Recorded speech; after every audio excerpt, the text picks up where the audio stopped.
Losing a pet is like losing a piece of your heart. If you're struggling with grief, you're not alone. At mydogdied.com, we understand the pain and are here to support you.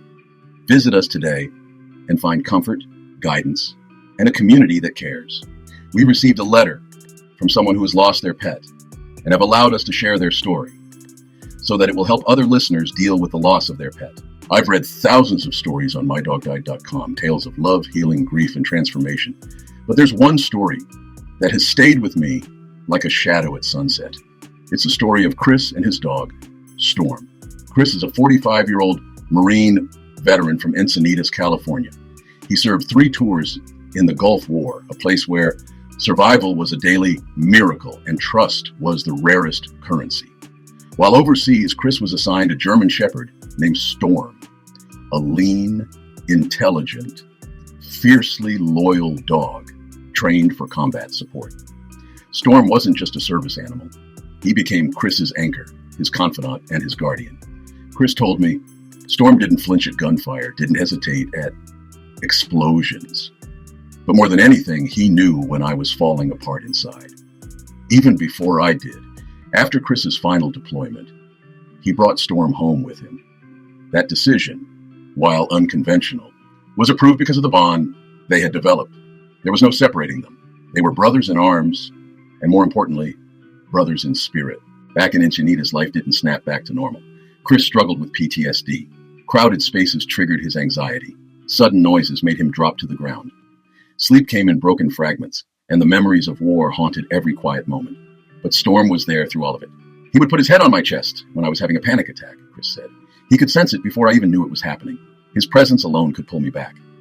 In turn, Chris gave Storm everything. A comfortable home, good food, regular vet checkups, and hours at the beach, chasing waves. Their days were structured, yet full of freedom.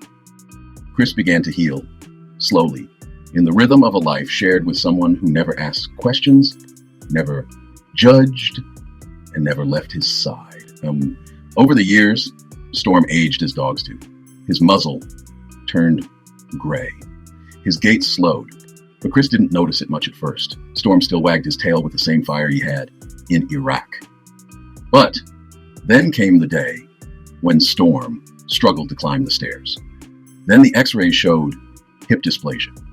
And soon after, a diagnosis that shook Chris harder than anything he'd faced in combat: cancer. It felt like the world stopped. I was trained to face death, but not his. Not like this. Chris did everything he could. Physical therapy, medications, surgery consultations. But eventually, Storm could no longer walk without pain. The vet gave Chris that look. The one that says, it's time. And Chris knew. He knew because Storm looked up at him with those same eyes that once scanned the desert. And Chris saw surrender there, not weakness. The day Storm passed, Chris stayed with him, cradling his head, whispering stories of the sand, the beach, and the fire they'd both walked through. And I lost my war buddy that day, he told me. Chris spiraled after Storm's death. The nightmares returned. The silence in his house felt deafening. He tried grief counseling, but found the words too clinical. He stopped going out, stopped eating right, even skipped appointments at the VA. Until one night, he found himself online, typing the words, "My dog died," into a search engine. That's how he landed on my site, mydogdied.com. When Chris messaged me, I recognized the grief in his words. I've seen it in many, but his came with the added weight of war. We started emailing back and forth. Then we scheduled a call. He told me the whole story. Storm's loyalty, the way they held each other together, the quiet companionship, the final goodbye. I just listened. That's often what people need the most. A listener. Someone who won't rush them through the grieving process or suggest a quick fix. Eventually, I suggested Chris write a tribute to Storm on the site. He hesitated. I don't know if I can do him justice, he said, but I told him, you don't have to. Just speak from the heart. You already are. A week later, he sent in his tribute. It was raw, beautiful, and full of the kind of emotion that leaves a lump in your throat. Readers from around the country commented. Other veterans reached out. Some said they cried reading it. Others shared their own stories of service dogs lost. Chris wasn't alone anymore. That was 6 months ago. Since then, Chris has become one of our most active community members. He answers other users' posts, especially veterans. He's become a kind of lighthouse, quiet, strong, always shining through the fog.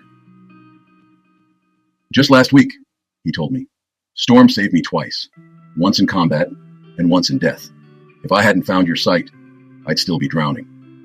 We often talk about how dogs are man's best friend, but what I've learned from Chris and Storm is that sometimes a dog is more than that.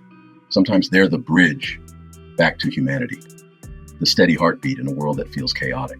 So to Chris and to Storm, I say thank you for your service, for your love, and for the reminder that healing comes in many forms, sometimes with 4 legs and a tail.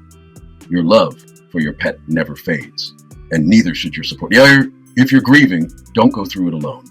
Visit mydogdied.com or call us at 855-925-2658 and connect with those who truly understand. Healing starts here.